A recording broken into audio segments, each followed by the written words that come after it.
If you are new to electronic cutting machines, maybe you've just got yourself a Cricut Joy like I've got here, or any other machine on the market, there may be little things happening and you're not sure why they're happening. These are going to be 5 tips for you, 5 mistakes you may be making and not sure how to rectify it. Everything I'm using is available at CraftStash. CraftStash have their best price guarantee on things like tools and machines. You're going to also get free next day delivery on any electronic cutting machines also. And of course, if you're a CraftStash VIP member, you're going to save yourself 10% on everything that I'm showing you here. Check out the links either at the end or in the description. Now let's get started. The first thing I'm going to talk to you about is the vinyl that you're using. Now you may be using your Cricut or your other cutting machine for cutting cardstock most of the time, but when it comes to vinyl, there is a plethora of different vinyls available. Now, do you go for HTV? Do you go for repositionable? Do you go for holographic, permanent? Which ones do you need? Now, I think the 2 most common that we use are your just ordinary premium vinyl and HTV, which is heat transfer vinyl. Now, I made the mistake when I was first using vinyls of storing them all together, taking them out of the packets, storing them in colour order as well. Unfortunately, this way it made it a lot harder for me to actually see which vinyls did which jobs. Now, one way you can tell is by just pulling apart a little bit of the vinyl. So here I have one vinyl that is your ordinary sticky vinyl and one that is heat transfer vinyl, so iron-on, for example. So what I'm going to do, because I don't know which is which, is I'm going to use a weeding tool, which is an essential that I think every crafter should have when they first get a Cricut or another electronic cutting machine. And I'm going to just pick at the corner, both front and back, and you'll soon find that this will start to peel away on one of the sides. So starting with this bright pink one, I'm just going to put my weeding tool in and there. So I can see this vinyl is pulling away from a white backing. This means that this is a sticky vinyl. It's not intended to be heated, and you're going to want to cut this not mirrored image. Now I'm going to talk to you in a moment about mirrored images. So that I can put into my ordinary sort of premium vinyl pile. This one I'm going to start on the front, and I can't easily pick this off. So let me turn round to the reverse. And I can see that I'm actually peeling the vinyl from the reverse, and what's left is a clear backing. So this means that this is HTV. This is my heat transfer vinyl. I would need to cut this. If I was cutting text or an image, I would need to mirror the image, which then leads me really nicely into the next tip. If you are choosing to go with an iron-on or HTV heat transfer vinyl, you're going to want to mirror your image. Because of the way this is constructed, the clear sheet left on the back once you've weeded out your image, as you can see my word hello here, this is actually a turquoise vinyl, and I've purposely cut this without mirroring the image because I want to show you that what happens is the clear backing is the part that you iron over. So the white part underneath, which is actually tacky, will go onto your project. Now if I was to put that onto my project and then start heating that, ironing it, using the heat press, I'm going to have a reversed image. Now it's really easy in Cricut Design Space.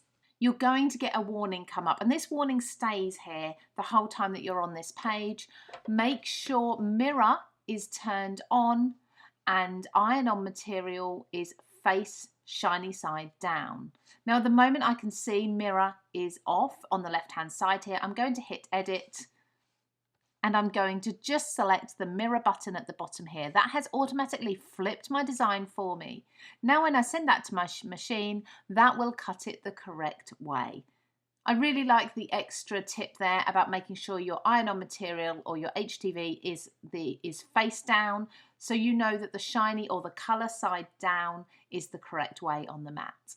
Next is cardstock choice. Now, it's probably obvious to say use the best quality cardstock that you can find, but that's not always as easy if you've got a stash of cardstock sitting there, lots of scraps, and you're not actually sure which brand your cardstock is.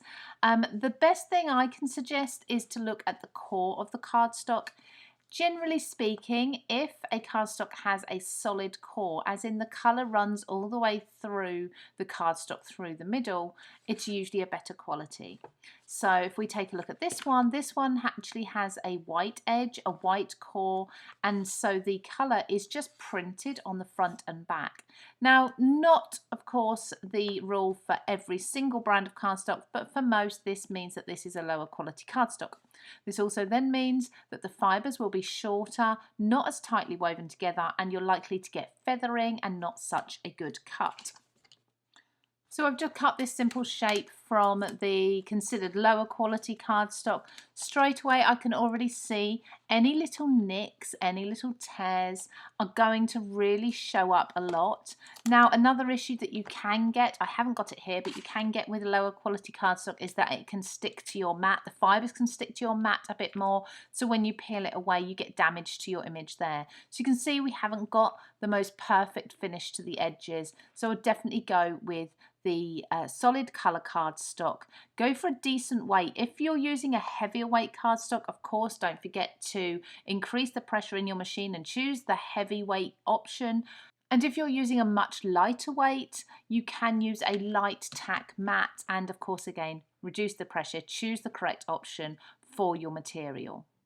Now, although the mat is sticky, the stickiness does wear off really easily. It's really important to ensure you burnish your cardstock, your vinyl, whatever it may be, down onto your sticky mat every time and thoroughly, including all the edges. So we have got a great range of tools for Cricut machines and similar machines at CraftStash. Again, these will be linked down below and at the end for you. This one here I love. It's plastic, it won't damage my mat, and I will come to mat damage in a moment as well. And I can burnish down all the areas very quickly because it's got such a wide area on it. So I'm going to press that in all directions down. That would be perfectly burnished to go through my machine. Now, if I show you as an example, if I lift this up and just pop this on lightly without burnishing and then pop this into my machine, we can see already that is starting to move the paper and get a completely incorrect cut. What also happens there is you're going to damage your mat because you're cutting directly into your mat. Lastly, having a clean mat is really, really important. So a couple of tips for keeping this spotless is when you're removing cardstock or vinyl, don't use a metal spatula if you can help it, because this is just going to scrape off glue from your mat. Use that plastic scraper that I was just talking about for burnishing down to remove the main elements. If you still find you have a lot of residue or your mat just isn't tacky anymore in the way you want it to be, we've got a fantastic video just here that's going to take you through all the steps for perfectly cleaning your mat without causing any damage.